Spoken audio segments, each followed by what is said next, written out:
Bincang Iman Katolik. Apa kabar nih? Ya, kita tidak terasa ya, kita sudah masuk ke episode yang kedua ya. Yang setelah jeda lama? Setelah jeda lama, ya 1 bulan lah ya. 1 bulan? 1 bulan, iya. Dan kita malam ini, kita kebetulan sedang masuk dalam bulan Maria kan. Dan kita mau... bulan Maria, bulan Rosario? Bulan Maria dong. Oh iya. Bedanya kadang apa? Suka ini ya? Suka bingung. Iya, suka bingung. Ya. Jadi kadang-kadang kita nyebutnya itu bulan besok bulan sih? Oh, bulan Rosario. Padahal bulan Rosario kan bukan di bulan Mei kan? Oktober ya? Bulan Oktober atau November? Aduh. Waduh, mendingan nanti kita coba kulik-kulik ya, kita cari tahu. Bintang tamu kita? Ada narasumber kita, Bapak Lukas Sungko.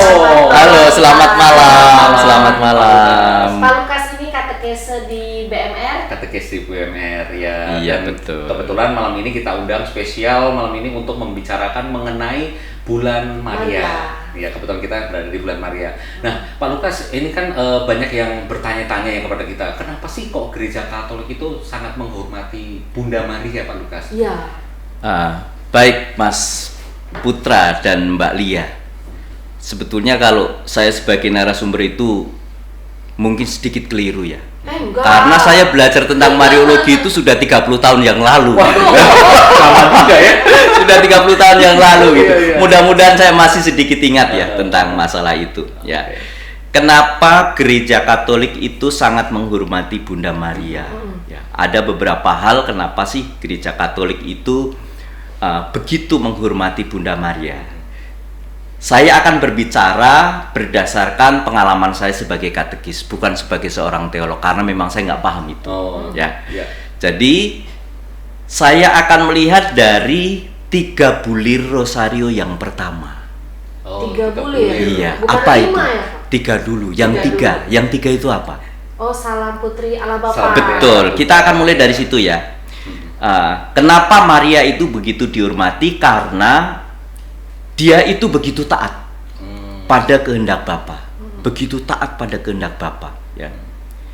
Kenapa disebut begitu taat pada kehendak Bapa? Karena dia melakukan apa saja yang diperintahkan Tuhan kepadanya. Termasuk apabila dia tidak memahami itu. Ya, makanya apa yang dia dengar dia simpan di dalam hatinya. Itu suatu bentuk ketaatan sebagai putri Allah Bapa. Maka kita memberi salam yang pertama itu adalah salam putri Allah Bapa. Itu menunjukkan ketaatan yang luar biasa. Seperti yang tertulis di dalam Injil Lukas bab 1, di situ dikatakan bahwa aku ini hamba Tuhan, terjadilah padaku menurut perkataanmu. Itu berat tuh, Pak. Berat sekali ya, berat sekali. Ini adalah ungkapan ketaatan yang luar biasa. Melakukan sesuatu tapi dia tidak tahu itu 100%. seperti apa gitu. Pasrah 100%. Dan ini membutuhkan kekuatan iman yang luar biasa. Orang yang mampu pasrah itu membutuhkan kekuatan iman yang luar biasa.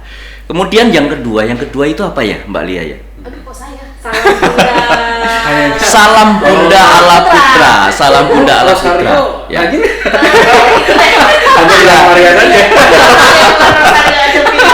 Ya. Salam Bunda Allah Putra itu menunjukkan peran Maria yang luar biasa dalam proses karya penyelamatan yang dilakukan oleh Yesus. Ya. Maria itu mendampingi Yesus, bersama dengan Yesus dari awal sampai akhir. Dari mulai lahirnya, dari di dalam kandungan sampai ya. dia memangku untuk saat yang terakhir. Itu kesetiaan Maria luar biasa. Iya, sama. Ya. Bunda Allah Putra di situ disebutkan ya. Maka di sini gereja pun juga mengatakan bahwa memang Maria itu adalah Bunda Allah ya. Kalau kita ambil dari kitab suci, masih ingat ketika Bunda Maria mengunjungi Elizabeth? Ya. Apa yang dikatakan Elizabeth? Apa, Pak? Apa yang dikatakan Elizabeth? Begitu dia mulai sebenarnya Maria bergejolak gitu ya. Iya, baik kan yang di kandung Yohanes dalam kandungan. Iya. Apa tuh namanya? Bergejolak. Ya, bergejolak. Siapa sih aku ini sehingga Ibu Tuhan mengunjungi aku? Ya. Sehingga Ibu Tuhan mengunjungi aku, ya. Jadi Elizabeth sendiri menyebut Maria yang masih dalam proses pelaksanaan karya penyelamatan untuk menghadirkan Yesus Kristus sudah mengatakan Ibu Tuhan. Padahal zaman itu belum ada Padahal- medsos. Iya. Ya, belum Pak? ada medsos, belum ada medsos gitu. Iya. Dan tidak ada orang yang tahu. Iya. Karena ini adalah kehendak Allah yang masih misteri pada waktu itu. Tetapi dia mengatakan seperti itu karena ada roh Allah sendiri yang bekerja pada dia.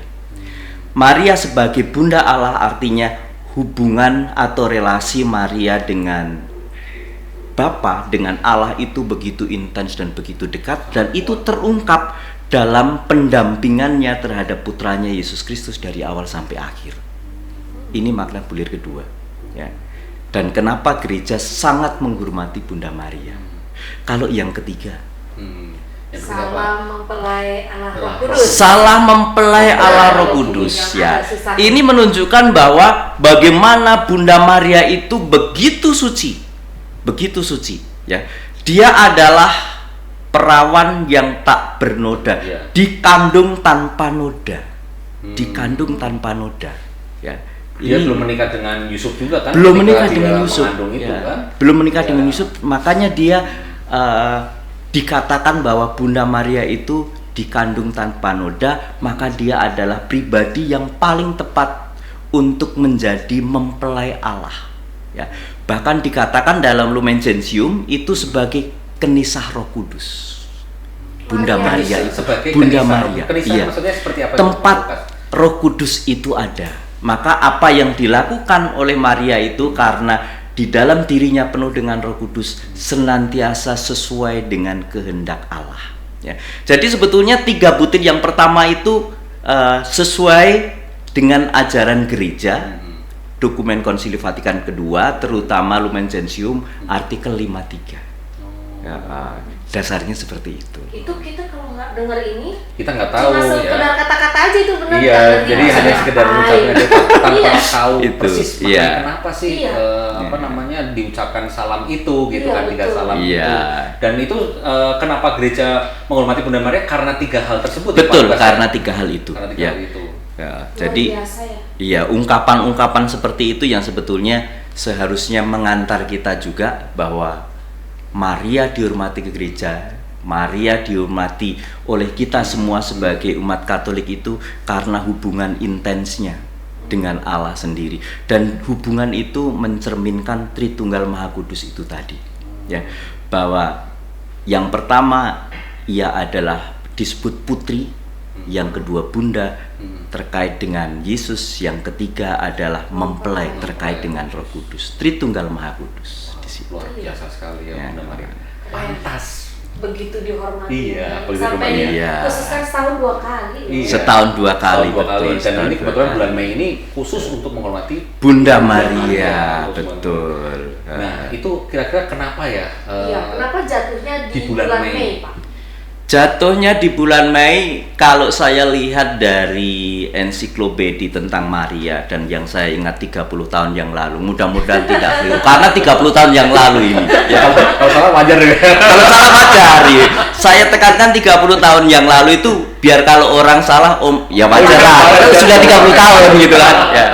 Yang pertama secara antropologis, secara manusiawi, bahwa di negara-negara yang ada 4 musim, itu pada bulan Mei itu adalah bulan yang disambut dengan penuh kegembiraan karena masa berakhirnya musim dingin.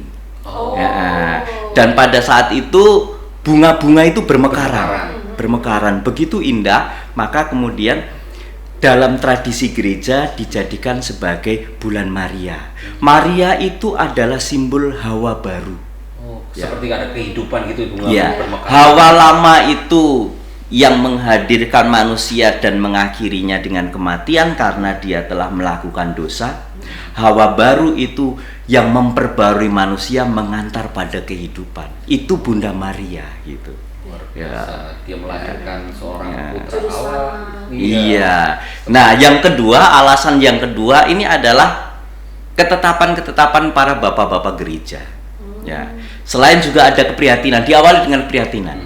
Sebetulnya sebelumnya sekitar abad 13 sampai dengan abad 17 itu doa kepada Bunda Maria itu sudah banyak gitu. Terutama ini diserukan oleh para Romo Yesuit, Ordo Yesuit itu sudah banyak menyerukan tentang doa-doa kepada Bunda Maria. Ya. Tetapi ini lebih ditegaskan lagi ketika pengalaman Bapak Paus Pius yang ketujuh, ya. Pada waktu itu dia itu ditangkap oleh Napoleon, kemudian dia dipenjara. Ya. Dalam penjara itu dia berdoa melalui rosario itu kepada Bunda Maria, pokoknya khusus kepada Bunda Maria. Pokoknya kalau saya itu bisa terbebas dari penjara ini adalah karena karya Allah, dan saya akan mempersembahkan 1 bulan, yaitu bulan Mei ini, untuk kemuliaan Bunda Maria, tanpa mengurangi kebesaran Yesus. Karena apa? Karena keberadaan Maria itu yang seharusnya mengantar kita sampai kepada Yesus. Jadi di sini yang besar itu adalah Yesus, ya. Dan Maria itu penolong kita. Yang ketiga, Paus Pius ke-9 itu juga menghormati Bunda Maria, bahkan dia membuat dekret konstitusi dogmatis namanya. Itu bagaimana Maria itu adalah perawan yang dikandung tanpa noda. Ya, itu Paus Pius yang ke-9. Kemudian dikuatkan lagi bahwa Mei itu memang sebagai bulan untuk menghormati Maria, yaitu oleh Paus Paulus yang ke-6. Dia membuat suatu konstitusi dogmatis juga tentang the month of May, ya, bulan Mei, tentang bulan Mei, bahwa dia itu menetapkan bulan Mei itu sebagai bulan Maria. Nah, itu sejarahnya bulan. Jadi ada bulan tiga sejarah untuk menetapkan di bulan Mei itu sebagai bulan Maria, ya. Betul. Sepanjang itu ya. Sepanjang itu. Iya, betul. Tahun 2800-an itu sebetulnya sudah mulai tahun 2000. Kalau tahun abad-abad ke-13 itu memang sudah mulai, tetapi belum ada Bapak Gereja yang menetapkan sebagai bulan Maria. Lalu kita kadang-kadang suka bingung nih Pak Lukas. Kadang kan kita menyebutnya ini bulan Maria atau bulan Rosario gitu kan. Ketukar gitu. Oh iya. Sebenarnya bedanya tuh di mana ya antara ini bulan Maria kemudian bulan Rosario itu seperti apa ya Pak Lukas ya? Kalau yang bulan Maria kan tadi sudah sejarahnya sudah seperti itu ya. Kalau yang bulan Rosario itu sebetulnya juga berawal dari keprihatinan gereja. Ya, keprihatinan gereja. Karena pada waktu itu negara-negara yang menganut kekatolikan kuat, kekristenan kuat itu pada abad ke-15 itu kan diserbu oleh pasukan Ottoman, Turki itu. Yang perang salib itu ya? Bukan, ini beda lagi. Ya, pasukan Ottoman, dan mereka itu sadar bahwa pasukan mereka itu kecil, ya, meskipun terdiri dari banyak negara. Maka mereka membuat yang namanya Liga Suci. Jadi yang ada liga itu bukan hanya sepak bola. Perang pun ada liganya. Ada Liga Suci, ada Liga Suci. Ya, ada Liga Suci gitu, ya. Kumpulan-kumpulan negara yang begitu yakin bahwa Tuhan berkarya bersama dengan mereka. Maka ketika mereka melihat pasukan Turki, pasukan Ottoman yang begitu luar biasa besar, mereka hanya menyerahkan hidup mereka dalam perlindungan Tuhan. Ya, ada satu komandan pasukan dari Austria, itu namanya Don Juan, itu menyerukan mari kita berdoa rosario. Sebelum perang, mari kita berdoa rosario. Ya, dan itu digemakan di Eropa, digemakan gitu. Akhirnya mereka berdoa. Bahkan Paus Pius ke-12 itu juga terlibat di situ, mengajak umat untuk berdoa rosario gitu. Akhirnya pada tanggal 7 Oktober itu mereka bisa memenangkan pertempuran itu. Wah, luar biasa. Ya, memenangkan pertempuran. Ya. Jadi seperti memberikan sugesti khusus. Iya, betul, memberikan kekuatan bahwa mereka padahal tidak sendiri. Jumlahnya kan nggak sebanding ya. Tidak sebanding dengan musuhnya tadi itu ya. Betul, tidak sebanding. Tetapi karena mereka itu merasa bahwa ada kekuatan besar di balik kekuatan dirinya yang begitu kecil, yaitu kekuatan dari Bunda Maria, untuk menghantar permohonan mereka kepada Kristus putranya, maka mereka mempunyai semangat yang luar biasa. Dan Paus ini ditegaskan lagi bahwa Oktober itu sebagai bulan Rosario oleh Paus Gregorius ke-12.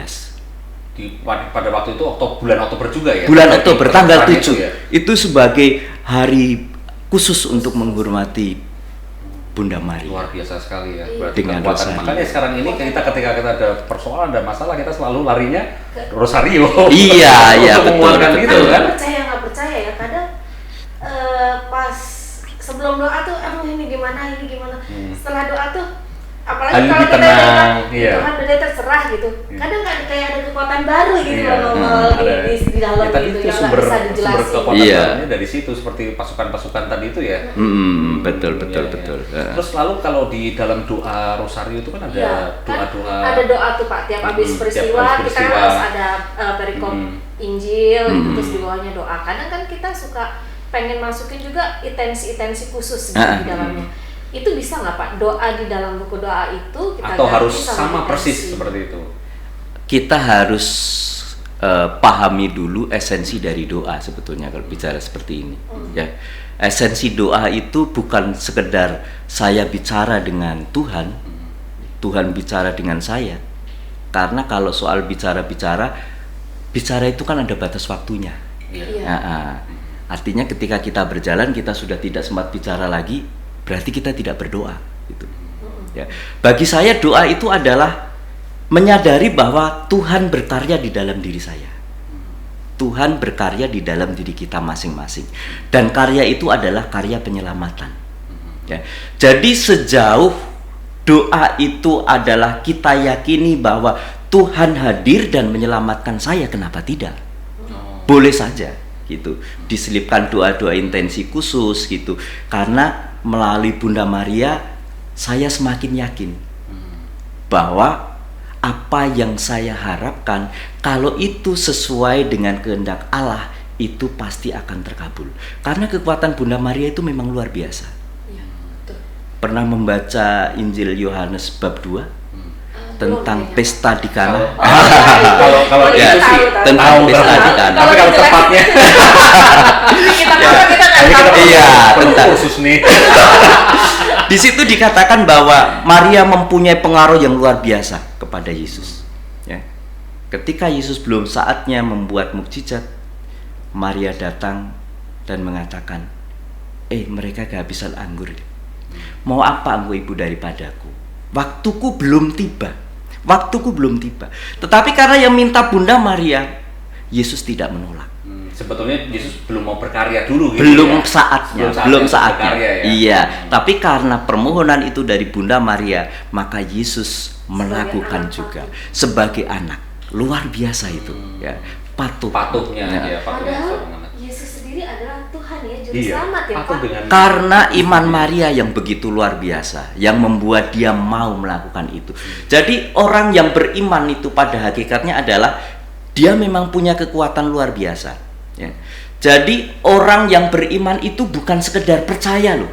Kadang-kadang kalau kita tanya kepada seseorang, beriman itu seperti apa sih? Beriman itu adalah percaya. Enggak hanya percaya, percaya dan melakukan apa yang dipercayai itu beriman. Ya. Percaya dan melakukan apa yang dipercayai itu. Nah, itu Ya. yang suka kita lupa. Nah, iya melakukan, harus dilakukan. Maka ketika Yesus mengatakan isi tempayan-tempayan itu, mereka isi. Meskipun tidak tahu ini siapa suruh mengisi, padahal bukan tuan mereka, tapi mereka melakukan. Maka terjadilah mukjizat. Ya. Karena ada berimannya. Karena iman itu tadi, iman itu adalah percaya dan melakukan. Nah, dan Bunda Maria imannya begitu luar biasa. Ia percaya dan melakukan. Maria, engkau akan mengandung loh. Ini resikonya luar biasa loh. Iya. Kenapa? Karena kalau ketahuan dia mengandung tanpa suami sama dengan berzina. Iya. Iya. Dia bisa dirajam. Iya. Tetapi dia tahu bahwa itu adalah suara Tuhan yang harus ia ikuti. Itu adalah kehendak Tuhan yang harus ia ikuti. Ini luar Iya, biasa. dan Bapak Yusuf pun juga sempat ragu ya. Sempat Sempat ragu. Wajar lah. Iya, Ya kita wajar. sebagai laki-laki wajar kan. Tiba-tiba kita dengar pasangan kita calon tunangan. Calon tunangan Iya. loh. Sama siapa? Iya, Dan betul. di saat itu mungkin kalau di saat sekarang mungkin ada perempuan hamil pun kita masih santai gitu ya. Oh gitu cuma kita ya. Iya. Di saat itu kan pasti norma-norma. Betul, norma-normanya masih luar biasa gitu. Yang jelas bahwa hukum adat Yahudi itu sangat kuat terhadap itu gitu Iya, ya. di situ aja kita bisa lihat kepatuhannya Bunda Maria tuh kayak di luar nalar. Di luar nalar Orang belum. normal, Iya, kan? di luar nalar belum. Kita juga kalau kita sebagai Bunda Maria belum tentu kita Iya. ini Iya. takut juga. Aduh. Jalanin hidup kayak gini aja. Iya. kayak Tapi kita gampang. bisa berusaha untuk itu. Iya. Ya, dan itu pasti nanti akan mendatangkan rahmat. Kita berusaha untuk itu. Ya. Kita memang tidak bisa seperti Bunda Maria, tetapi kita yakin bahwa kita akan bisa dengan dituntun Bunda Maria. Iya. Berarti Ya. seperti doa-doa tadi itu kalau kita yakin, kita mengimani, itu pun juga bisa ya berarti ya dimasukkan Betul sekali. di dalam Betul sekali. doa rosario itu Bisa ya. sekali, bisa Oh, sekali. Ya, iya. bisa sekali. Ya. Nah, kita kembali lagi kalau mengenai di bulan Maria ini Pak Lukas. Bunda Maria kan diceritakan bahwa Bunda Maria itu diangkat ke surga. Jadi artinya berarti Bunda Maria tidak wafat dong. Berarti kan Sama langsung seperti diangkat Yesus. diangkat surga. Nah, itu ada nggak sih di dalam Injil itu yang menceritakan tentang itu? Oh iya. Saya perlu jelaskan sedikit terkait ajaran iman dalam gereja Katolik. Kalau di saudara-saudari kita Kristen itu ada sola scriptura, hanya kitab suci. Kalau kita tidak, kita itu ada 3 sumber iman. Ya, yang pertama dan yang utama itu memang kitab suci. Tetapi ada juga yang namanya ajaran gereja dan tradisi. Ya, Rosario itu tradisi dikuatkan oleh ajaran gereja atau magisterium gereja.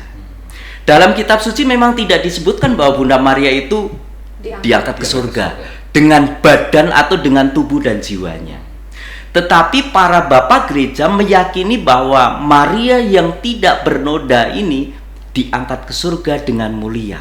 Ya, bahkan dia dimahkotai di surga. Dimahkotai di surga. Ada satu ajaran konstitusi dogmatis, ini adalah Paus Pius yang ke-12 yang mengeluarkan itu tentang Munificentissimus Deus, yang artinya adalah Tuhan itu sungguh murah hati, Tuhan itu sangat murah hati. Ya. Dalam ajaran gereja tersebut disebutkan bahwa Maria itu memang diangkat ke surga dengan badan dan jiwanya. Utuh gitu ya. Dan sebagai orang Katolik kita mengimani itu, ajaran itu. Karena apa? Ajaran yang dikeluarkan bapak-bapak gereja itu mendapat penekanan bahwa ajaran itu tidak ada unsur kesalahan. Ya. Ajaran iman yang dikeluarkan oleh bapak-bapak gereja itu tidak ada unsur kesalahan. Nah, dan sampai sekarang masih dipakai kan? Buku-buku yang dipakai gereja itu selalu ada nihil obstat. Itu artinya itu nihil kesalahan. Ya, tidak ada kesesatan, tidak ada penyimpangan terhadap ajaran-ajaran gereja. Jadi sebetulnya tidak perlu juga kita perdebatkan ya ada di itu apa. Betul sekali. Gitu, kan? Ini masalah keyakinan soalnya. Iya, ini masalah keyakinan. Sama seperti halnya dalam konsekrasi roti dan anggur itu diubah menjadi tubuh dan darah Kristus. Ini kan keyakinan iman. Yang tidak bisa diperdebatkan gitu. Orang lain mengatakan oh silahkan, tetapi keyakinan kami, keyakinan kita seperti itu, bahwa saya mempunyai keyakinan Bunda Maria diangkat ke surga dengan mulia, bahkan dimahkotai di surga. Itu saya percaya gitu. Buktinya apa? Buktinya berdampak terhadap diri saya. Misalnya, saya mempunyai pengalaman iman dengan Bunda Maria yang luar biasa. Kalau Bunda Maria tidak berkarya mendampingi kita untuk menyampaikan doa-doa kita kepada Tuhan Yesus Putranya, tentu segala mukjizat itu tidak akan terjadi. Ya, seperti yang di Kana itu juga kan? Betul, betul. Bunda Maria juga. Luar biasa. Nah, terus ini Pak, kan di awal tadi Bapak bilang Bunda Maria itu menyimpan segalanya dalam hati, terus sangat luar biasa patuh sama perintah Tuhan. Nah, saya sampai susah ngomong ini. Teladan dari Bunda Maria itu untuk ibu-ibu di masa kini itu apa ya Pak kira-kira yang bisa? Susah ngomongnya karena kamu seorang ibu ya. Oke, iya. Tahu sendiri Ibu jadi agak ibu-ibu susah. kan hobinya ngomel ya Pak. Iya. Teladannya susah. Kayak Fana gitu hidup. Oke. Menurut saya ada 3 keteladanan luar biasa yang bisa diambil dari tokoh Bunda Maria itu. Berarti kita kembali ke 3 bulir yang pertama tadi. Yang pertama itu adalah Salam putri Allah Bapa. Dikatakan putri karena dia mempunyai ketaatan yang luar biasa kepada bapaknya. Ya, itu teladan yang pertama adalah teladan ketaatan. Kita bayangkan kalau misalnya para ibu itu mempunyai ketaatan, bukan hanya taat kepada dirinya sendiri, taat kepada keinginannya, tetapi begitu taat dalam panggilannya sebagai seorang ibu untuk melayani. Ya, ketaatan seorang ibu loh untuk melayani ya. Jadi dia harus taat kepada pelayanan terhadap anak-anaknya, dan ini yang biasanya berat. Ya, betul. Kenapa? Karena seringkali kita sebagai orang tua, saya juga sebagai bapak, kadang-kadang merasa suka disepelekan oleh anak-anak gitu. Ya disuruh apa? Entar dulu lah gitu. Berkali-kali entar dulu lah gitu. Kadang-kadang emosi gitu. Nah, Bunda Maria di sini mengajarkan kepada kita, ingat loh, kita sudah dipanggil untuk itu, taatlah gitu. Ya, sudah dipanggil untuk itu. Anda sudah dipanggil sebagai seorang ibu, maka taatlah gitu. Nah, yang kedua yang bisa diteladani adalah bulir yang kedua. Bagaimana Bunda Maria itu sebagai Bunda Tuhan, dia sudah menempatkan diri sebagai pendamping yang luar biasa terhadap putranya Yesus Kristus. Ya. Maka kalau kita meneladani Bunda Maria, kita pun harus setia mendampingi anak-anak, menjadikan keluarga kita itu keluarga yang sungguh-sungguh kita harapkan, sekalipun tidak ringan. Kenapa tidak ringan? Karena zaman sekarang godaannya banyak. Iya, betul. Godaannya banyak ya. Hampir setiap hari kita mendengar berita tentang perceraian. Tetapi ketika kita belajar dari Bunda Maria, belajar sebuah kesetiaan, belajar mendampingi dan menerima apapun yang terjadi di dalam keluarga itu, maka dia sesungguhnya sudah belajar kasih dari Bunda Maria. Ya. Kasih itu kan kelihatannya abstrak, tetapi sebetulnya mudah untuk diterangkan gitu. Bagi saya kasih itu adalah keberanian kita untuk memberi lebih. Bunda Maria itu memberi lebih loh. Ya, memberi lebih, bukan hanya badannya, ya, tetapi juga hatinya diserahkan secara total kepada Tuhan. Saya sudah mengasihi Tuhan, maka saya memberikan seluruh hidup saya kepada Tuhan. Kalau saya mengasihi anak-anak saya, mengasihi keluarga saya, maka saya akan menyerahkan seluruh hidup saya secara total kepada keluarga saya, ya, kepada orang-orang yang saya kasihi ini. Dan kalau sudah seperti itu, tidak akan mungkin kita itu berpaling kepada orang lain. Ya. Sekalipun betapa hebatnya dia gitu, ya. Pasti akan setia ya. Pasti akan setia, pasti akan setia. Itu keteladanan yang kedua. Keteladanan yang ketiga itu adalah mempelai. Ya. Seorang ibu ketika dia sudah menempatkan posisi dirinya sebagai seorang ibu, dia itu adalah seorang mempelai yang telah dikuduskan. Kenapa dikuduskan? Karena dia ngomong sendiri itu, ya, di depan altar. Aku akan mencintai engkau seumur hidupku, dan aku akan mendidik anak-anakku secara Katolik loh. Itu janji kita loh. Ya, seumur hidupku, dalam untung dan malang, dalam sehat dan sakit gitu. Ya. Jadi jangan ketika ada keluarga kita yang mungkin tidak bisa kita terima keadaannya, kemudian itu membuat kita tidak setia. Ya. Misalnya pasangan kita, misalnya pasangan kita sakit. Beberapa waktu yang lalu ada seorang ibu yang bertanya kepada saya. Ya. Dia bertanya begini, Pak, anak saya sudah pasti lahir cacat. Anak saya sudah pasti lahir cacat. Sedang hamil, ibu. Sedang hamil. Oh, dia lihat di itu ya, apa namanya? Di USG, hasil USG. Kemudian dokter menyarankan ini nanti akan membawa beban cukup berat. Ya. Maka saya disarankan untuk melakukan aborsi. Ya. Ibu tadi telepon dengan saya mengatakan, Bu, kenapa tidak telepon dengan Romo saja?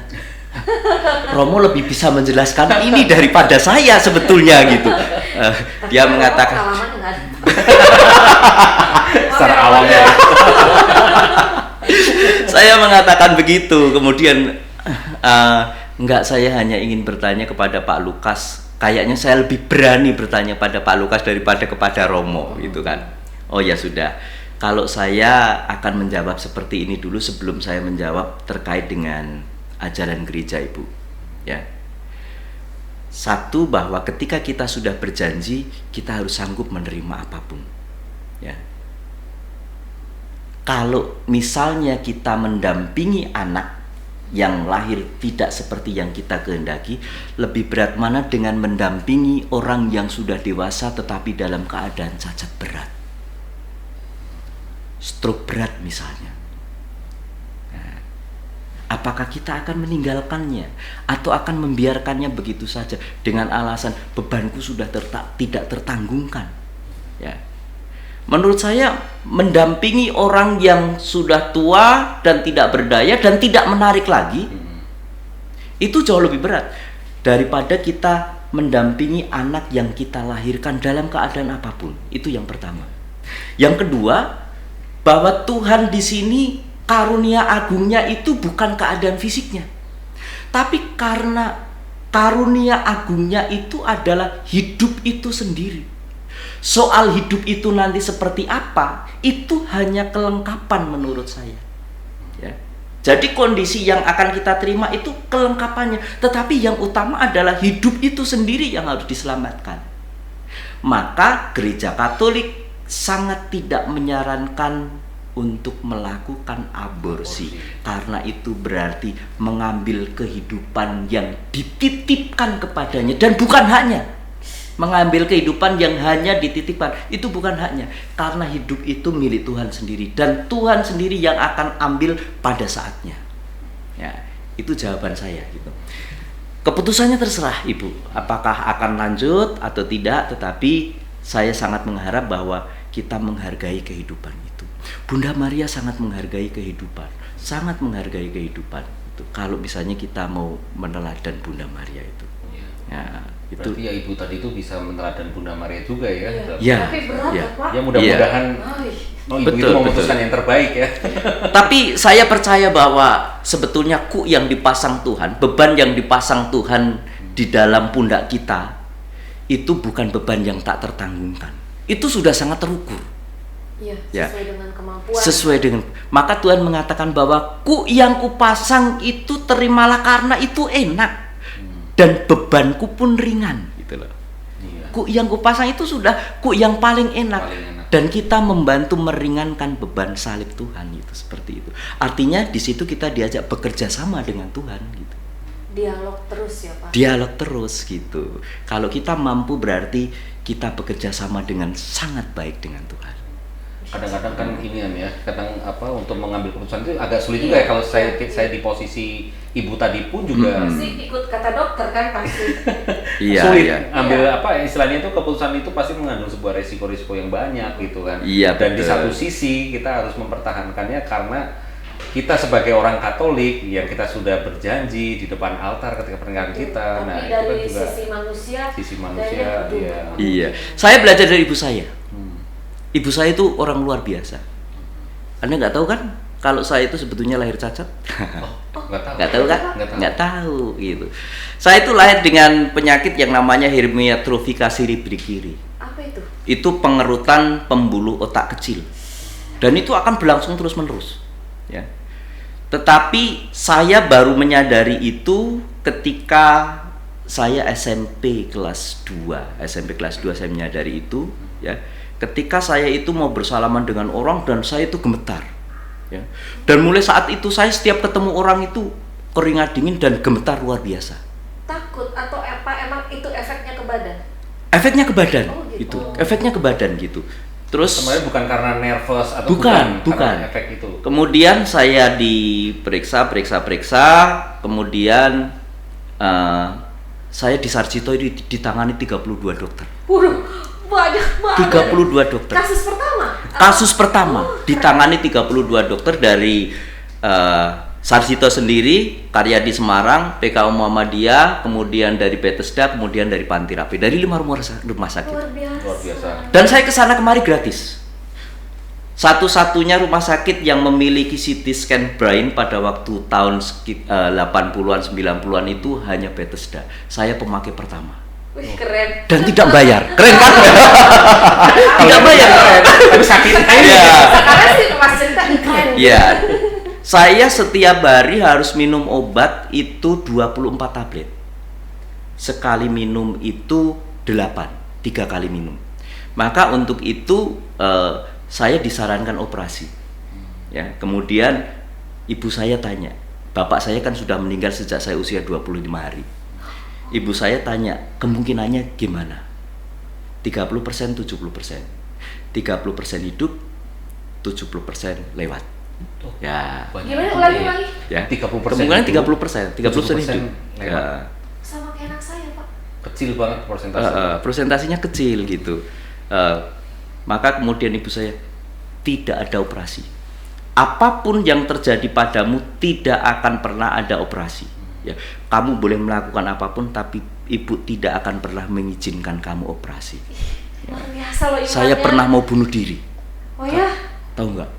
Saya pada saat itu di gereja Bandung, di gereja Santo Yusuf Bandung Gunung Kidul, bukan Bandung Jawa Barat. iya. Saya terima komuni itu getar. Komuninya lompat. Padahal lantai gereja itu masih tanah. Saya ambil, tangan saya gemetar dan komuni itu hancur. Saya tidak punya muka. Ya. Begitu selesai saya langsung pulang. Saya minum obat banyak banget, nggak tahu berapa. Tapi pasti lebih dari 24. Saya nggak sadar 2 hari. Frustasi. Saya sudah putus asa. Saya sudah putus asa. Dan ibu saya sangat setia menemani saya. Ketika di rumah sakit, pertama kali yang saya temukan adalah ibu saya. Untung anakku, kamu kembali. Gitu. Aku merinding loh. Ya. Dan yang menyembuhkan saya, boleh percaya boleh tidak, Bunda Maria. Bunda Maria. Ya. Saya sangat percaya. Saya kemudian ya sudahlah, saya sudah tidak bisa berbuat apa-apa. Maka hidup saya pada waktu itu, karena saya melanjutkan sekolah juga tidak mungkin dalam kondisi seperti itu. Saya berdoa, ya rosario, ya novena 3 kali Salam Maria itu saya doakan terus menerus setiap hari gitu ya. Dan jeleknya, ketika saya sudah merasa baik, saya bisa melepaskan diri dari obat, saya lupa doa rosario maupun doa novena 3 kali Salam Maria. Saya diingatkan itu 5 tahun yang lalu, mungkin kamu harus kembali berdoa kepada saya. Yang mengingatkan adalah ketika saya disuruh mengiringi Santa Monica di gereja BMR dan waktu itu masih sekber. Kur. Tangan saya gemetar begini, sama sekali saya nggak bisa. Ya. Saya kemudian kebetulan saya tahu posisi Mbak Liska duduk di deretan tengah itu, langsung Mbak Liska, saya tidak mampu melanjutkan ini. Kemudian saya minta Mbak Liska ganti. Mbak Liska juga bingung, waduh jangan-jangan lagu-lagunya susah karena saya tidak latihan sama sekali gitu. Saya benar-benar tidak berdaya pada waktu itu. Ya, maka kemudian saya ingat, ya Tuhan, saya melupakan doa rosario yang selama ini saya imani menyelamatkan saya. Nah, maka mulai pada saat itu saya kembali lagi. Seperti diingatkan. Seperti diingatkan. Ya, sampai sekarang saya puji Tuhan belum pernah putus, kecuali pada saat saya di anestesi di rumah sakit Restu, karena pada saat itu harus operasi. Jatuh saya baru sampai aku percaya akan Allah, belum selesai aku percaya saya sudah tidak sadar. itu baru putus. Tapi puji Tuhan setelah itu saya bergembira karena saya bisa melanjutkan menjalin komunikasi yang intens dengan Bunda Maria. Nah, ini cukup menarik nih Pak. Kadang kan kita gini ya, kesibukan kita itu sering lupakan untuk doa rosario, bukan karena ini, cuma karena kita mungkin nggak bawa bukunya gitu kan. Kita kadang juga Pak. Peristiwa-peristiwa itu kan kita juga nggak hafal, doanya nggak hafal. Itu bagaimana ya Pak ya? Apakah boleh kita hanya mendaraskan 10 rosario itu kita ucapkan gitu, gimana Pak? Oh iya. Sebetulnya kalau misalnya itu menjadi doa pribadi, sekali lagi doa itu adalah intinya kita bisa menjalin hubungan yang mesra, yang intens dengan Tuhan sendiri, ya. Ketika dengan cara kita itu kita merasa yakin bahwa Tuhan melalui Bunda Maria mendengarkan doa kita, kenapa tidak gitu? pada awalnya kan doa rosario itu muncul karena ada para rahib yang kurang mampu untuk mendaraskan mazmur. Maka mereka kemudian berdoa, Bapa kami Salam Maria, dengan menggunakan tasbih atau yang dikenal dengan tali paternoster pada waktu itu. Waktu itu belum ada rosario mereka menggunakan itu. Maka ibu saya mengenalkan pertama kali rosario itu bukan rosario tapi tasbih dulu. Tasbih ini sarana doa. Karena ibu saya itu paling tekun berdoa, ya. Yang namanya doa malaikating Allah atau doa malaikat Tuhan, itu saya tidak paham. Ibu saya itu tidak bisa membaca, tetapi itu selalu didoakan. Jam 6, jam 12, jam 6. Saya sendiri nggak paham itu. Ya, saya baru paham. Oh, ini yang namanya Angelus yang dulu selalu didoakan ibu saya. Gitu, ya, boleh saja gitu. Bahkan kalau ingat satu peristiwa saja kita doakan dengan penuh keyakinan, itu sangat boleh gitu. Kenapa tidak gitu? Ya, karena seringkali rosario akhirnya jadi doa kosong gitu loh Pak. Nah, itu permasalahannya. Justru lebih baik kita mendalami satu misteri tetapi kita sungguh-sungguh berdoa. Ya. Jadi yang pertama yang perlu kita lakukan ketika kita berdoa rosario, kita harus sadar bahwa doa itu ungkapan kerinduan saya. Ya. Bukan saya wajib, karena wajib itu nanti hanya standar yang kita lakukan. Ya. Pokoknya saya melakukan itu sesuai dengan hukum yang berlaku. Ya, bukan rutinitas gitu. Bukan rutinitas. Tetapi kalau itu sebagai sebuah kerinduan, sebagai sebuah kebutuhan, kalau tidak melakukan, rasanya ada yang kurang gitu. Rasanya ada yang kurang gitu. Betul. Ketika sudah muncul kerinduan itu, pasti kita punya niat kan? Punya niat. Gimana saya bisa melakukannya secara lebih utuh ya gitu. Pasti punya keinginan gitu, ya. Nah, kalau misalnya sudah punya keinginan, dia pasti akan mendalami itu, ya. Sehari satu kalau diresapkan dengan sungguh, itu pasti akan teringat. Karena sesungguhnya rangkaian doa rosario dari peristiwa sedih, peristiwa gembira sampai peristiwa terang, itu kan rangkaian hidup manusia. Iya, betul. Manusia gembira, pernah gembira kan? Kita mengucapkan syukur karena kegembiraan kita. Manusia pernah berduka, tetapi jangan melupakan Tuhan ketika berduka. Karena Tuhan itu senantiasa menyertai. Sama seperti halnya Yesus yang begitu kusuknya berdoa ketika dia mau menjalani karya penyelamatan, dan itu dia tahu. Anda bayangkan, dia mau menjalani sesuatu yang sangat menyedihkan dan dia tahu. Iya. Itu takutnya luar biasa. Kalau nggak tahu nggak apa-apa, tapi ini tahu gitu. Maka dia menyerahkan hidupnya dalam doa. Maka dalam peristiwa sedih yang pertama itu dikatakan bahwa Yesus berdoa dalam sakratul maut. Dalam ketakutan yang luar biasa yang akan mengantarkan dia pada maut, dan proses sampai pada maut itu dia ketahui dengan pasti kayak begitu. Ya. Kalau nggak tahu nggak apa-apa, ini tahu loh. Ya. Dan sempat juga Tuhan Yesus kan sempat agak ragu ya. Iya. Ini cawan ini berlalu daripadaku. Gitu Iya kan, betul. mengatakan itu. Dan dengan doa maka dia mendapatkan kekuatan. Nah, jadi doa yang dilakukan dengan sungguh-sungguh itu akan mengubah segala yang ada di dalam diri kita. Keraguan menjadi kepastian. Keraguan menjadi kepastian. Kebimbangan menjadi kepastian. Ya. Itu yang namanya doa. Kalau doa tidak mengubah apa-apa, ada yang salah dengan doa kita. Salahnya di mana? Kita mungkin tidak berdoa dalam kesungguhan. Ya, tidak berdoa dengan kesungguhan. Kalau kita berdoa dengan sungguh-sungguh, yakinlah yang terjadi itu kehendak Allah, dan kehendak Allah itu selalu luar biasa. Kadang itu kita berdoa secara rutinitas saja ya. Jadi kayak misalnya nih mau tidur. Iya betul, sesuai dengan kehendakku. Biasanya kalau mau tidur itu kan kita doa ya asal aja kita ini. Pasti itu doa mau makan. Doa mau makan. Bahkan doa mau makan berdoa, tapi setelah makan tidak berdoa. Biasanya begitu kan? Udah Iya. Lupa ucap syukur. Kan tadi sudah baru pertama. Padahal kita harus yakin bahwa Tuhan itu akan melengkapi seluruh yang kita butuhkan, bukan seluruh yang kita inginkan. Karena antara kebutuhan dan keinginan itu berbeda gitu. Bayangkan anak-anak itu minta ini minta itu karena dia menginginkan, tetapi sehari kemudian lupakan, mungkin dibuang kemana, karena apa? Sudah tidak membutuhkan lagi, tapi keinginannya harus dipenuhi. Tuhan tidak memenuhi keinginan kita, tetapi Tuhan memenuhi segala kebutuhan kita tepat pada saatnya. Jadi kalau belum saatnya ya jangan dipaksa gitu loh. Itu yang Sering saya mengalami hal itu. Maka ketika kita berdoa kepada Bunda Maria itu, ingat, bukan memaksa Tuhan untuk mengabulkan doa kita loh. Kadang-kadang kita kan seperti itu, ada permasalahan, kita berdoa rosario, harapan kita Tuhan akan selesai. apa yang kita mau gitu. Kalau kita doanya ngotot gitu, kan harus gini loh. Maaf, kadang-kadang kan ada yang mungkin sakit keras gitu kan, ya, atau saudaranya sakit keras, dia berdoa rosario, harapan dia untuk kesembuhan. Tapi ketika nantinya ternyata yang terbaik bukan kesembuhan atau bantuan, nah itu kan harus dipahami ya Pak Lukas ya.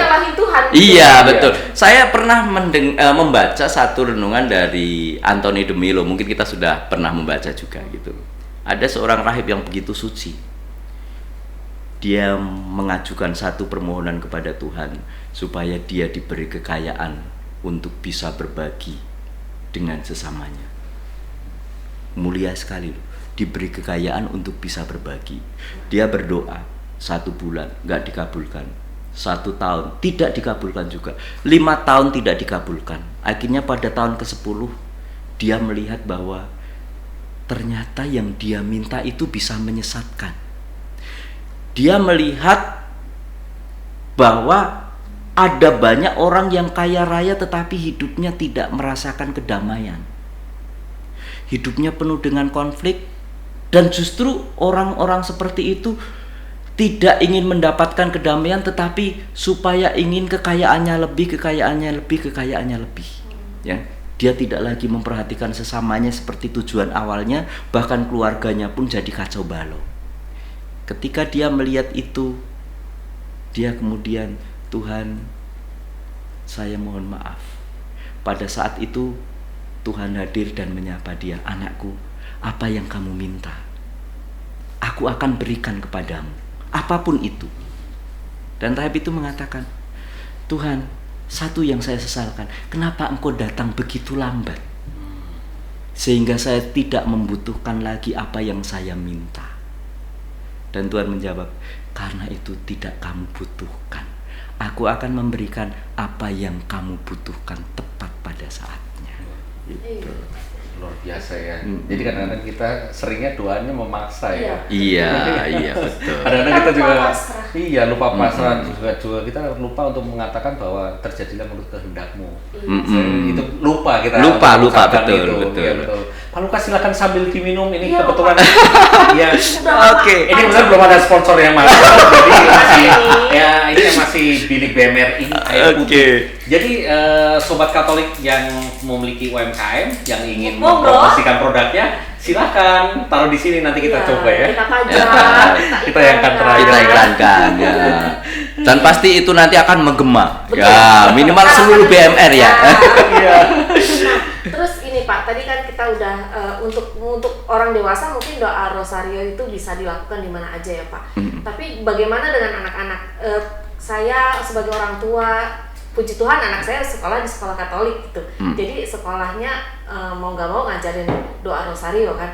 Tapi bagaimana dengan orang tua lain yang mau mengajarkan doa rosario untuk anak-anaknya, terutama yang mereka masih TK mungkin atau belum TK? Apakah boleh satu peristiwa aja atau harus untuk pertama kali mengenalkan harus 5 peristiwa didoakan gitu? Karena takutnya anak-anak boring ya. Iya, betul. Oke. Doa itu sebetulnya disampaikan dalam kegembiraan, sesuai dengan suasana hati kita.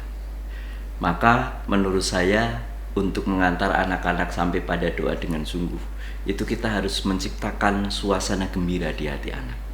Ya. Yang pertama menurut saya, bagaimana mereka mampu mengenal Maria dengan sungguh-sungguh. Ya. Anak-anak itu kan masanya masa main dan bernyanyi. Ya. Kenapa tidak kita ajari nyanyi ya, tentang Maria, biar mereka gembira. Meskipun mungkin orang tidak banyak melihat manfaatnya bernyanyi. Saya pernah punya pengalaman sekitar 8 tahun yang lalu mengadakan lomba Natal, kur Natal, lomba kur di Maria pada waktu itu. Kayaknya saya ikut tuh. Ditentang loh, waktu pertemuan ditentang. Ini kan kelompok-kelompok kecil hanya lingkungan, kenapa mesti dilombakan kur? Jawaban saya satu, kita gemakan bahwa ini adalah Natal. Coba kalau kita setiap hari nyanyi lagu Natal, anak-anak akan ngikut. Iya. Ya, anak Gloria in excelsis Deo. Coba kalau setiap hari anak akan menyanyikan itu pujian dalam kegembiraan. Ya, dan anak akan mengikutinya. Anak akan mengikuti. Ya. Tapi kalau orang tua saja sudah males ya. Ngapain sih nyanyi-nyanyi kayak begitu? Dengerin lagu-lagu yang lain. Apalagi anak-anak gitu. Coba kalau setiap hari sambil senandung, sambil di rumah, sambil masak menyanyikan lagu Maria. Nanti kan lama-lama anak, "Mak, nyanyi apa sih, Mak?" "Oh, ini lagu Maria." Pada saat sudah muncul ketertarikan, kita jelaskan. Penjelasan yang paling bisa diterima oleh anak adalah menjelaskan dengan pengalaman pribadi kita. Nah, permasalahannya adalah kita pernah mengalami tidak jatuh cinta dengan Bunda Maria dan didampingi Bunda Maria. Iya. Nah, itu penting juga ya. Itu. Kalau kita sebagai orang tua kita aja nggak tahu tentang nggak rosario mengimani. bagaimana, ya. Jangan harap anaknya bisa. Jangan harap anak-anak bisa ngikut tuh. Melihat orang tuanya berdoa saja tidak. Saya tahun 2009 saya kan pernah mempunyai tim retret yang namanya itu Lucas Family, tapi saya bubarkan tahun 2004, tapi saya masih suka disuruh. Saya itu membimbing retret sekolah negeri waktu itu di puncak apa ya yang di pinggir jalan itu wisma umum sih, bukan untuk wisma retret. Di pinggir jalan, kalau dari sini itu sebelah kanan jalan menyeberang gitu. Ada seorang anak yang ketika saya ajak berdoa itu dia rasanya malas sekali. Ya. Oh, bukan bingung. Bukan Males. bingung, tapi malas gitu. Saya tanya, "Kamu bisa berdoa nggak, Bapak kami Salam Maria?" Gitu. "Bisa." Gitu. "Kenapa kamu nggak mau?" "Buat apa?" Gitu. "Kamu pernah nggak berdoa di rumah?" "Enggak." "Orang tuamu?" "Saya juga tidak pernah melihat mereka berdoa." Gitu. Kemudian saya berbagi kesaksian tentang kekuatan doa. Kemudian saya ajak pelan-pelan, "Yuk kita berdoa." "Nggak apa-apa, kamu nggak berdoa nggak apa-apa, kamu mendengarkan. Nah, kamu mendengarkan, kamu hening, coba setiap kata kamu masukkan di dalam hatimu, kamu nggak usah berdoa." Saya memang mengatakan, "Kamu nggak usah berdoa." Ini saya ulang-ulang, "Kamu nggak usah berdoa, kamu nggak usah berdoa, kamu nggak usah berdoa." Ya, sama seperti yang dikatakan Yesus. Jangan kukatakan pada siapapun ya. Tapi ngomong kan akhirnya, maka saya kata, jangan ikut berdoa, jangan ikut berdoa, jangan ikut berdoa. Akhirnya pelan-pelan dia menunduk dan dia ikut berdoa. Ya. Sekitar 1 minggu kemudian orang tuanya datang pada saya. "Pak, saya kaget dan saya malu." "Kenapa?" Saya ketok, saya bangunkan anak saya sudah mau marah gitu. Anak saya itu nggak mau membuka pintu. Ya. Meskipun tidak dikunci, tapi saya merasa bahwa saya tidak akan membuka pintu kalau saya ketok, itu dia membukakan. Tetapi dia tidak menjawab dan dia tidak membuka pintu. Ya. Waktu itu kunci pintu itu masih bisa dilihat dari lubang gitu. Dia melihat anaknya sedang berdoa di dalam kamar itu. Maka dia kemudian membiarkan anak itu berdoa. Ya. Dan hari berikutnya ketika anak itu bangun dan duduk, mama dan papanya ikut duduk di sampingnya dan berdoa. Ini anak memberikan teladan pada orang tuanya dalam hal berdoa. Pengaruhnya luar biasa keteladanan ini.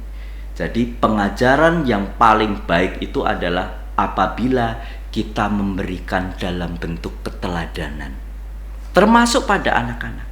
Ya, itu yang pertama, keteladanan. Ciptakan suasana kegembiraan dengan nyanyian. Kenalkan Bunda Maria dengan cerita. Ya, kemudian kita sedikit demi sedikit masuk satu hari, satu peristiwa. Ini adalah berdoa untuk menghormati Bunda Maria. Kamu kan sudah mengenal Bunda Maria kan? Ya. Sudah. Yuk kita mendekatkan diri pada Bunda Maria gitu. Apalagi kalau ada figur ya. Misalnya di situ ada patung yang bisa dilihat secara kasat mata. Karena kalau anak-anak kecil apalagi di bawah 5 tahun itu kan dia sedang masuk dalam fase konkret kan. Bukan abstrak. Abstrak kan nanti kalau sudah remaja. Ini masih masa konkret. Dia berdoa kepada siapa ya? Dia harus melihat gitu. Sebagai visualisasi dari apa yang dia doakan itu. Visualisasi saja. Tapi dari hal itu tuh banyak sekali dari orang-orang yang menyebutnya, kamu menyembah Maria gitu kan? Karena kan kita ada sosok patung, kamu berdua menyembah patung itu gitu. Karena kita nyalain lilin pula. Iya. Gimana ya Pak Lukas ya untuk menjelaskan hal tersebut ya, terutama untuk anak-anak gitu ya? Oh iya. Kita harus membedakan bentuk penghormatan dan bentuk penyembahan, karena penyembahan itu kalau manusia kemudian melihat patung, orang yang melihat itu sudah mengkonotasikan bahwa dia menyembah berhala lagi ya. Penyembahan berhala itu kan artinya dia mentuhankan apa yang dia sembah itu, mentuhankan gitu ya. Tetapi di sini ingat, ketika kita menghormati seseorang dengan cinta, orang yang jatuh cinta itu kreatif loh. Gimana Pak? Orang yang jatuh cinta itu sangat kreatif loh. Yang tadinya tidak bisa berpuisi jadi bisa berpuisi loh. Yang tadinya tidak bisa melukis, dia bisa melukis wajah pacarnya dalam kegembiraan. Ya tadinya tulisannya jelek jadi bagus karena harus kirim surat. Karena kalau dulu kan kirim surat ya. Itu bentuk kreativitas gitu. Apa yang kita lakukan sebagai bentuk penghormatan itu adalah karena cinta saya. Ya. Maka ini loh kreativitas saya. Saya mencintai, maka saya akan memunculkan apa yang saya cintai dalam bentuk kreativitas saya gitu ya. Kreativitas saya tulisan. Jangan-jangan orang mengatakan, kok kamu menyembah berhala dalam bentuk tulisan? Karena kalau orang begitu tekun dalam tulisan, bisa dikatakan dia juga menyembah berhala dalam tulisan. Sama seperti halnya orang yang pegang uang begitu erat sampai dia dikuasai oleh uang tersebut, kan dia dikatakan penyembahan berhala, mentuhankan uang tersebut gitu ya. Maka ingat bahwa antara devosi penghormatan dengan yang namanya penghormatan itu beda. Maksud sih orang yang sudah begitu mencintai kita tidak kita hormati? Ya. Orang yang tidak kita tidak kita cintai saja, kalau dia mempunyai kedudukan lebih tinggi kita hormati kok, meskipun penghormatan kita kadang-kadang basa-basi. Tetapi kalau orang yang kita cintai, ia akan kita hormati dengan sungguh secara total. Dan kadang pun juga ketika kita rindu dengan sosok orang yang sudah meninggal, itu kita lihat fotonya kan. Iya betul. Hal itu juga visualisasi. Memvisualisasi bahwa ketika melihat ibu saya seperti ini, kita jadi ingat. Kasih ibu saya dulu seperti itu loh. Sampai sebegitunya gitu loh. Sampai sebegitunya gitu loh. Itu. Jadi itu bisa membangkitkan kembali afeksi kita, karena manusia itu kan juga ada afeksi, ada rasa yang memunculkan kerinduan ya. Dan kerinduan itu harus dipuaskan. Ketika orang sudah puas, dia akan merasakan kegembiraan yang luar biasa. Ketika orang sudah gembira, dia akan mudah sekali bersyukur ya. Dan lega juga ya. Dan lega gitu. Iya enteng itu, bersyukur pada akhirnya bersyukur bahwa Tuhan itu baik gitu.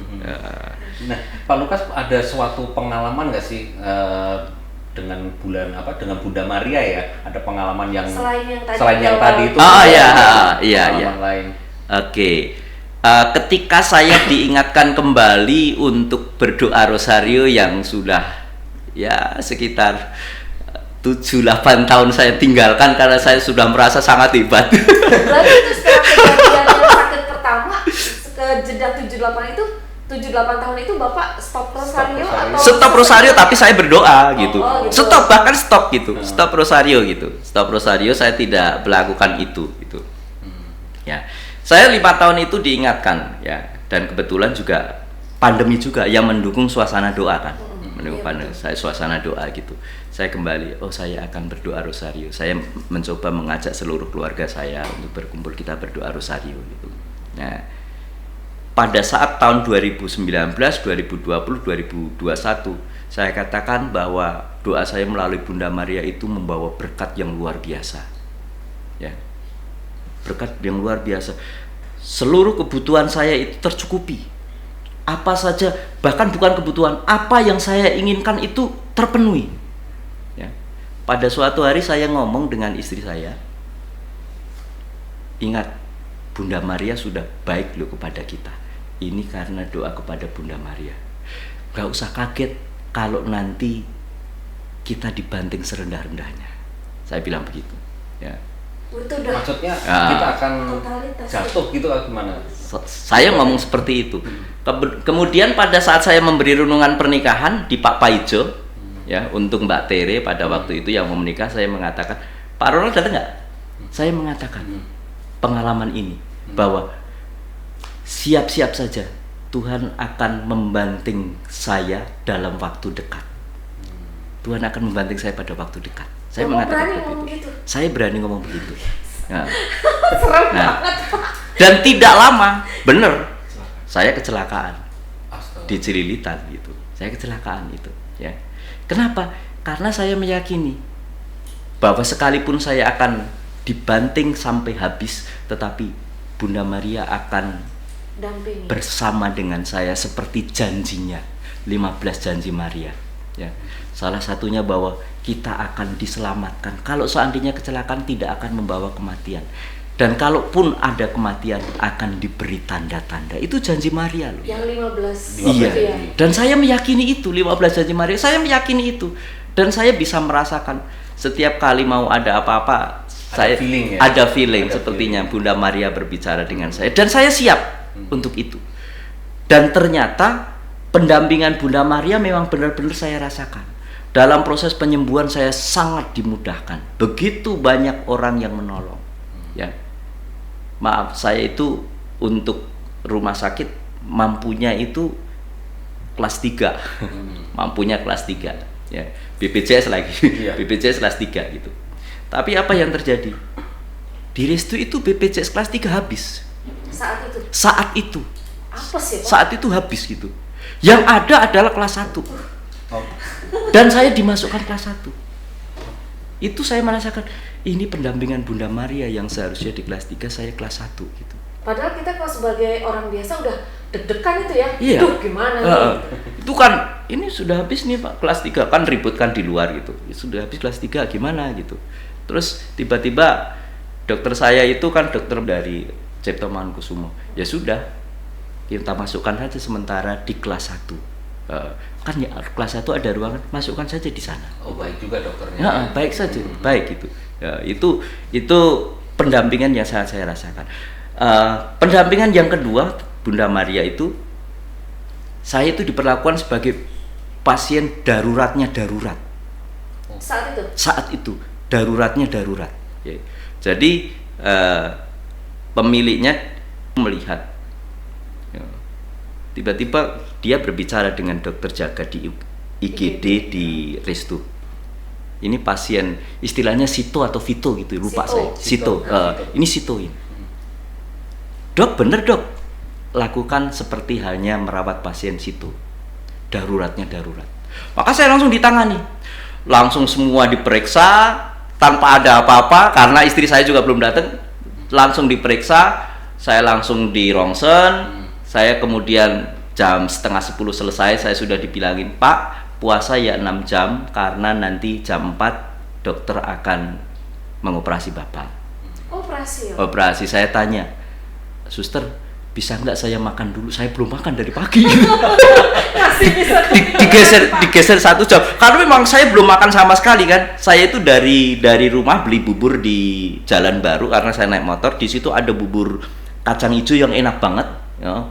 Cocok dengan lidah saya selalu bawa gitu. Bubur itu masih di motor ya, dan belum sempat saya makan gitu. Maka ketika istri saya sudah ada dan saya sudah dinyatakan akan dioperasi 6 jam kemudian, saya masih sempat ngomong, boleh nggak saya makan dulu gitu. Oh boleh Pak, berarti nanti mundur ya sekitar setengah jam. Nggak apa-apa mundur, akhirnya saya makan ya. Saya diperlakukan istimewa.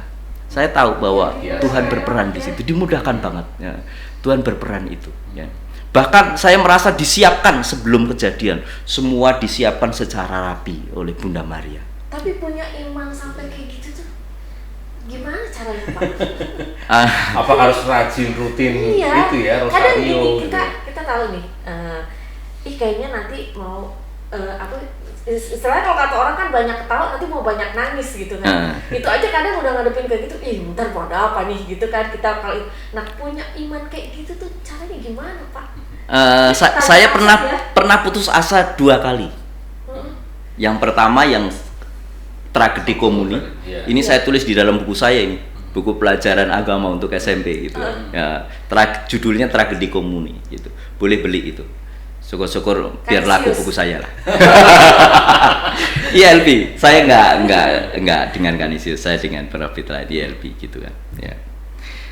Saya putus asa yang kedua itu adalah ketika saya harus dinyatakan operasi dan ibu saya tidak bisa, saya diambil kakak saya dari Gunung Kidul ke Jakarta.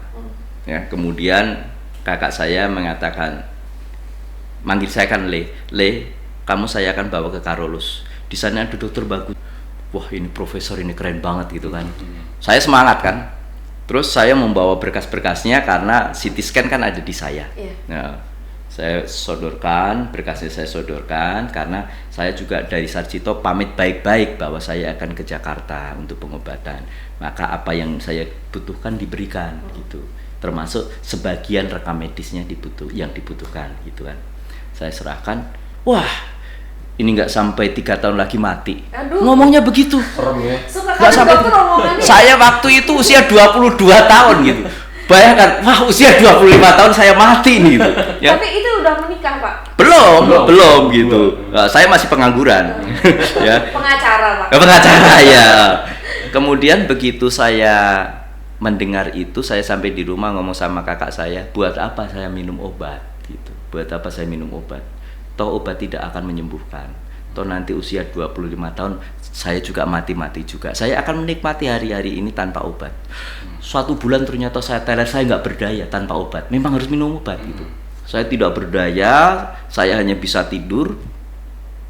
Dan karena tidur nggak ngapa-ngapain, saya iseng baca kitab suci. Saya iseng baca kitab suci. Iseng. Ya zaman itu ya namanya usia 21 tahun lah ya sudahlah, saya iseng baca kitab suci kan, saya iseng gitu. Dan saya selesai itu membaca dari kitab Kejadian, kitab Maliaki, akhirnya saya mulai dari Injil sampai dengan kitab Wahyu, saya selesai gitu. Hanya baca saja, memang saya tidak ingin mendalami, saya hanya ingin membaca karena ngisi waktu saja. Karena saya dalam keadaan tidak berdaya. Kemudian setelah selesai saya membaca kitab suci itu, ada orang datang kepada saya, teman kakak saya gitu, mengetahui kondisi saya. Oh aku punya buku-buku kedokteran, isinya tentang obat-obatan banyak, besok saya kasih gitu kan. Nah saya diberi tebal buku, isinya obat-obatan, kontradiksi, indikasi, kemudian fungsinya apa, keluarnya apa, saya pelajari. Saya menemukan 144 tablet, 144 obat yang bisa mengobati penyakit saya. Tapi ini 144 gitu. Kemudian saya sarikan lagi, saya akhirnya menemukan 3 obat, dan ini obat keras, nggak bisa dibeli sembarangan. Tapi mohon maaf, dulu di Jakarta itu ada suatu tempat di Jakarta Timur yang bisa saya membeli obat tanpa resep. Ada gitu ya. Saya ditunjukin, pokoknya kamu pergi seorang, kamu beli obat apa saja ada gitu kan, karena memang tanpa resep kan. Saya benar datang ke tempat itu, mau beli apa? Saya mau beli obat ini, saya berdasarkan buku ini. Oh ada gitu, ada, dia ambil gitu. Oh, nah mulai saat itu saya langganan 3 jenis obat itu, 3 jenis obat itu, dan semakin lama kondisi saya semakin baik. Ini Tuhan berkarya ini. Ini Tuhan berkarya gitu. Jadi seperti mendapatkan rahmat ya, lewat perantara orang lain itu ya Pak. Dan kembali saya rosario kan, saya kuatin lagi rosario. Ini kekuatan buat saya gitu. Nah, kemudian dengan itu saya merasa sehat. Kemudian saya masuk kuliah di teologi ya. Ada satu pengalaman menarik. Ketika selesai saya itu mengikuti kuliah logika, jam 7 malam di Atmajaya, saya biasanya kan makan mie ayam bersama dengan teman-teman. Mie ayam itu adalah makanan yang paling terjangkau buat kami pada waktu itu, jurusan teologi. Jurusan teologi kan jurusan paling sengsara itu. Pilihan terakhir. Pilihan terakhir. Saya mengatakan teman saya waktu itu ada Agnes, ada Harto, ini juga saya tulis ini di dalam buku saya pengalaman karena ini sangat berkesan. Saya tidak akan makan malam ini, tapi saya akan berdoa kepada Bunda Maria. Ya. Oh ya? Ya. Di Atmajaya itu ada Gua Maria gitu kan. Saya akan berdoa. Teman-teman saya mengatakan, ada apa ini Lukas? Saya mengatakan, kayaknya saya nggak akan sampai rumah gitu. Maka saya berdoa kepada Bunda Maria. Budi teman saya sama-sama Gunung Kidul mengatakan, oh ngomong lo gitu. Ya, kayaknya saya nggak akan sampai rumah nih. Ya mudah-mudahan sampai. Tapi pokoknya saya hari ini tidak akan jajan, tapi saya akan berdoa. Selesai saya berdoa di depan Bunda Maria, saya naik PPD 46, kan itu yang cepet. Dari Komdak, kemudian turun Sililit, turun Uki. Nah, saya untuk sampai ke Pondok Gede itu naik 461. Rebutan itu. Rebutan 461. Dan kebetulan saya agak cepat gitu. Saya bisa duduk di depan, ya berdua kan diisi dua, saya di dekat kaca saya naikkan setengah gitu kan. Saya nyaman gitu. Dan karena itu saya masih muda ya. Ketika salib sana salib sini itu saya seneng banget, wah cepet sampai ini gitu. Nah begitu mau tol Jati Bening, dia ngambil paling kiri, dari kanan ngambil motong kiri, jeder, ternyata di depan ada truk mogok gitu. Ya, dia banting ke kanan, ditabrak dari belakang, akhirnya 461 itu guling-guling. Dan hebatnya kaca itu kan setengah, saya itu seperti ditarik suatu kekuatan untuk keluar.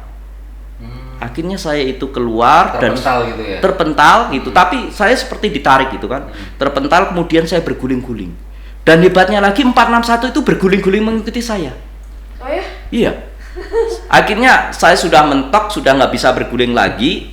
Akhirnya Bunda Maria pasrah. Saya memang tidak bisa pulang hari ini. Saya mengatakan begitu. Dan pada saat saya mengatakan itu, 461 itu berhenti berguling, tepat di samping saya.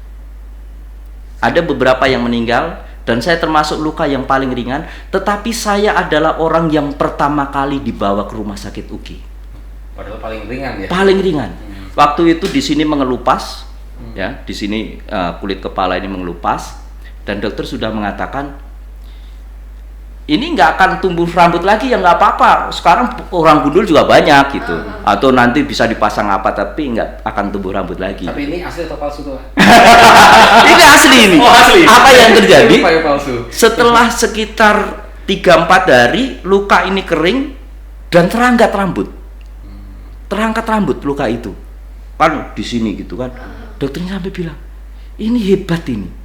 Ini hebat sekali. Seharusnya rambut nggak numbuh, tapi ini tumbuh. Ini luar biasa ini. Itu.